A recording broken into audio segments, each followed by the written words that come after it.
नमस्कार दोस्तों, बिहार की खबरों में एक बार फिर से आप सभी का स्वागत है। बिहार की खबर को जानते रहने के लिए सब्सक्राइब करें माई स्मार्ट बिहार के इस यूट्यूब चैनल को, जिससे कि आपको बिहार से जुड़ी हर एक छोटी बड़ी खबर लगातार मिलती रहे। दोस्तों आइए बिना समय गवाए खबरों की ओर चलते हैं। 4 चरणों के लॉकडाउन के बाद अब बिहार में अनलॉक 1 की शुरुआत होगी। 8 जून तक लॉकडाउन है, उसके बाद 9 जून से अनलॉक शुरू होगा। ये अनलॉक अचानक नहीं होगा, धीरे धीरे से खोला जाएगा। सोमवार को मुख्य सचिव की अध्यक्षता में क्राइसिस मैनेजमेंट ग्रुप की बैठक होगी। इससे पहले सभी डीएम और अधिकारियों के साथ भी बैठक होगी। सभी अधिकारियों से फीडबैक लेने के बाद अनलॉक पर फैसला लिया जाएगा। सीएम नीतीश कुमार इसकी घोषणा करेंगे। अनलॉक के बाद भी हर जगह कोरोना गाइडलाइन का पूरी तरह से पालन करना सुनिश्चित किया जाएगा। वहीं तो योग गुरु रामदेव के बयान के बाद शुरू हुई आयुर्वेद बनाम एलोपैथ की लड़ाई बिहार में भी जोर पकड़ रही है। बाबा रामदेव के खिलाफ डॉक्टर में गुस्से के बाद अब इंडियन मेडिकल एसोसिएशन की बिहार यूनिट ने कार्रवाई की तैयारी कर ली है। पटना में रविवार को हुई आईएमए की बैठक में बाबा रामदेव के खिलाफ प्रदेश के 50 थानों में केस दर्ज कराने का फैसला लिया गया। इसके लिए सभी ब्रांच के सदस्यों को तैयार किया गया है। आईएमए के पूर्व प्रेसिडेंट डॉक्टर विमल कारा का कहना है कि एक एक कर सभी थानों में एफआईआर दर्ज कराई जाएगी। वहीं तो एक बार फिर से जेडीयू नेता महेश्वर यादव ने नरेंद्र मोदी सरकार के खिलाफ ही मोर्चा खोल दिया है और उन्होंने कहा कि देश की जनता नीतीश कुमार को पीएम के रूप में देखना चाहती है। साथ ही बीजेपी पर हमला बोलते हुए कहा कि कोरोना काल में बीजेपी ने अच्छा काम नहीं किया है। वहीं तो नीति आयोग की एसडीजी रिपोर्ट के बाद बिहार की राजनीति गर्मा गई है। विशेष राज्य के दर्जे की मांग की राजनीति में जेडीयू के साथ साथ उनके सहयोगी दल भी कूद पड़े हैं। विपक्ष इसी बहाने बिहार की एनडीए सरकार को आईना दिखा रहा है। शुरुआत जेडीयू के राष्ट्रीय महासचिव केसी त्यागी ने किया है, फिर विशेष पर सबने विशेष प्रतिक्रिया देनी शुरू कर दी। उपेंद्र कुशवाहा ने कहा कि बिहार विभाजन के उपरांत प्राकृतिक संपदाओं का अभाव हो गया। बिहार वासियों पर प्राकृतिक आपदाओं का लगातार प्रहार होता रहा है। इसके बावजूद नीतीश कुमार के नेतृत्व में एनडीए सरकार अपने कुशल प्रबंधन से राज्य में विकास की गति को आगे बढ़ा रही है। वहीं तो दक्षिण बिहार बैंक के ब्रांच मैनेजर रविशंकर कुमार को बक्सर की पुलिस ने पटना से गिरफ्तार किया है। बक्सर से आई पुलिस टीम ने बगैर पटना पुलिस को जानकारी दिए हुए बोरिंग रोड के हिमगिरी अपार्टमेंट में छापेमारी की। वहां पर अपने परिवार के साथ रह रहे रविशंकर कुमार को गिरफ्तार किया और अपने साथ लेकर चली गई। गिरफ्तार किए गए मैनेजर पर 1 करोड़ से अधिक के गबन का आरोप है। वहीं तो मधुबनी में मां से मिलने आए आशिक के 2 बेटों ने पीट कर मार डाला। 40 साल के अधेड़ को उस महिला के साथ अवैध संबंध था। शनिवार की रात जैसे ही महिला से मिलने उसके घर में घुसा, उसे एक बेटे ने देख लिया। इसके बाद वह शोर मचाने लगा, जिससे उसका भाई भी जग गया। दोनों ने मिलकर अधेड़ के हाथ पैर बांध दिए। इसके बाद उसे तब तक पीटा जब तक कि उनकी सांस नहीं उखड़ गई और बेरहमी से की गई पिटाई के बाद वो मौत की नींद सो गए। वहीं तो संक्रमण के बीच कई लोग के बड़े मददगार बनकर सामने आने वाले बिहार के पटना मुकेश हिसारिया भी इन्हीं में से एक हैं। मुकेश को समाज सेवा के लिए ब्लड मैन के नाम से जाना जाता है। संक्रमण काल में लोगों की मदद करने के लिए डेटॉल कंपनी ने मुकेश को सम्मानित किया है। डेटॉल ने उन्हें ओवर प्रोटेक्टर सम्मान से नवाजा है।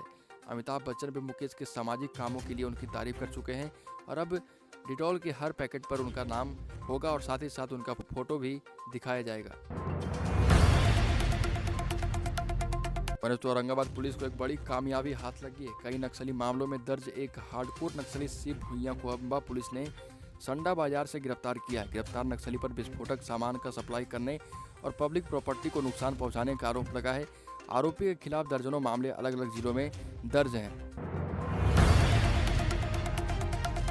वहीं तो भागलपुर के सुल्तानगंज के मधुबन नर्सरी में बीते 3-4 दिन रात से आमों की पैकिंग की जा रही थी। यह भागलपुर के प्रसिद्ध दर्दालू आम है। इन्हें बिहार के मुख्यमंत्री की तरफ से देश के राष्ट्रपति और प्रधानमंत्री को सौगात स्वरूप भेजा जा रहा है। यह सौगात बीते 14 सालों से जा रही है। 2007 से शुरू हुआ सिलसिला अब तक जारी है। वहीं तो बिहार में संक्रमण के मामले तेजी से कम आ रहे हैं और पटना में 24 घंटे में नए मामलों की संख्या 100 से भी कम है। बिहार में भी नए मामलों की संख्या 1000 है। पटना में 71 और बिहार में 1007 है। बिहार में एक्टिव मामलों की संख्या 9627 हो गई है। तेजी से घटते मामलों को लेकर बड़ी राहत है। हालांकि एक्सपर्ट का कहना है कि लॉकडाउन के कारण सोशल डिस्टेंस मेंटेन हुआ और इस कारण से ही मामलों में लगातार कमी आ रही। बिहार के 38 जिलों में नए मामले अंडर 100 हैं, जबकि 4 जिलों में 50 से ऊपर नए मामले आए हैं। वैसे तो बिहार के पूर्व उप मुख्यमंत्री सुशील कुमार मोदी पर फिर से एक बार लालू प्रसाद यादव की बेटी रोहिणी आचार्य भड़क गई। उन्होंने सुशील मोदी को फिर से निशाने पर लिया। इससे पहले सुशील मोदी की शिकायत पर रोहिणी का ट्विटर अकाउंट 12 घंटे के लिए ब्लॉक कर दिया गया था, लेकिन अब जब रोक हटी तो रोहिणी पुराने तेवर में फिर से नजर आई। रोहिणी ने अब सुशील मोदी को घोर अनैतिक पाप करने वाला कहा है। रोहिणी ने ट्विटर पर लिखा कि क्या घरेलू महिला क्रांति नहीं ला सकती, जिसके मुंह से यह बात निकली। महिला और भारतीय समाज का उपवास और अपमान करने का उसने घोर अनैतिक पाप किया है। बिहार में आई एक रिपोर्ट के मुताबिक बिहार के युवाओं में नशे की प्रवृत्ति बढ़ गई है और यह हम नहीं कर रहे बल्कि डी एडिक्शन सेंटर पर आ रहे फोन कॉल से मामला सामने आ रहा है। भारत सरकार द्वारा पटना में चलाए जा रहे डी एडिक्शन सेंटर चेतना के मुताबिक लॉकडाउन के दौरान फोन पर परामर्श लेने वालों की संख्या काफी ज्यादा बढ़ गई है।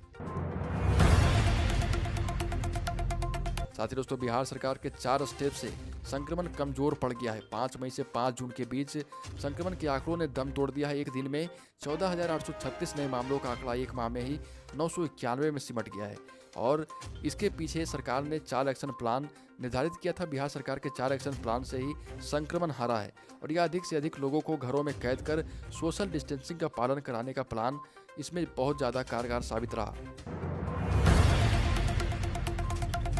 दोस्तों, पटना में लाइपोसोमल बी इंजेक्शन का स्टॉक ड्राई हो गया है। स्टॉक में 500 वायल बची थी, जिसे शनिवार को सीएस और 3 हॉस्पिटल को अलॉट कर दिया गया।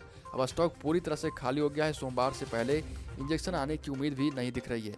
औषधि नियंत्रण विभाग का कहना है कि इंजेक्शन के लिए डिमांड भेज दी गई है और एक दिन के अंदर सभी वैक्सीन आ जाएगी।